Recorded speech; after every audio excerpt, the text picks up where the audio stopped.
Very fortunate to have such supportive family, friends, and colleagues.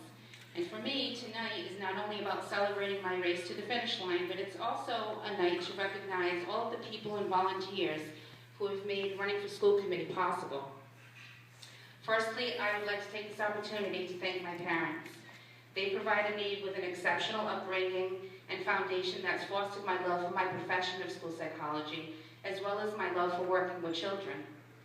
I would also like to thank my husband, Kevin, for providing me with all the time that's been needed to run for school committee by filling in when I just possibly couldn't.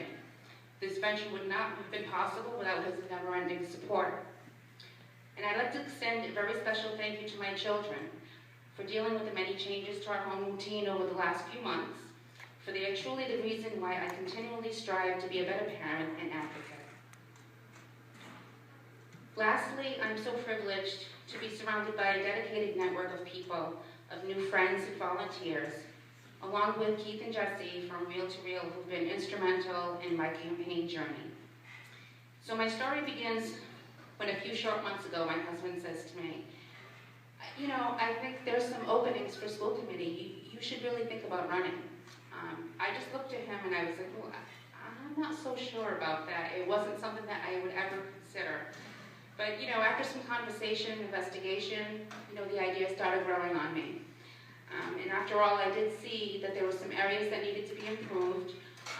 I did voice some of my concerns, and I felt like, well, maybe I have something to offer here. But it wasn't until my oldest son, Jeremy, said to me, you know, you've got to be part of the solution. And I knew that I had to try. So here I am, running for school committee.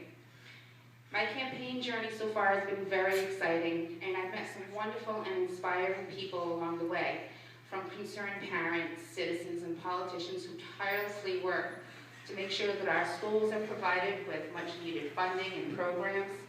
And many have shared with me their personal experiences regarding their children and what they'd like to see in our towns. So like me, our town is seeking a school district that provides a high-quality education to prepare students to enter into college or the workforce. They envision our schools to be competitive and equipped with rigorous standards, enrichment programming, and technology needed to maximize the learning experience. They want instruction in the classroom that's presented in diverse ways and that connect with all student learners. And I feel that I possess the qualifications and experience to move this district forward. My commitment is to see our students reach their personal best and provide them with every opportunity to do so. But I can only do that with your support. So we're on the home stretch now, and I encourage all of you to talk to your friends, family, colleagues, and neighbors and help spread my message and let your voices be heard on voting day. Help make my vision for Westport schools a reality, and vote for me on Tuesday, April 9th. Thank you very much. I appreciate it, and enjoy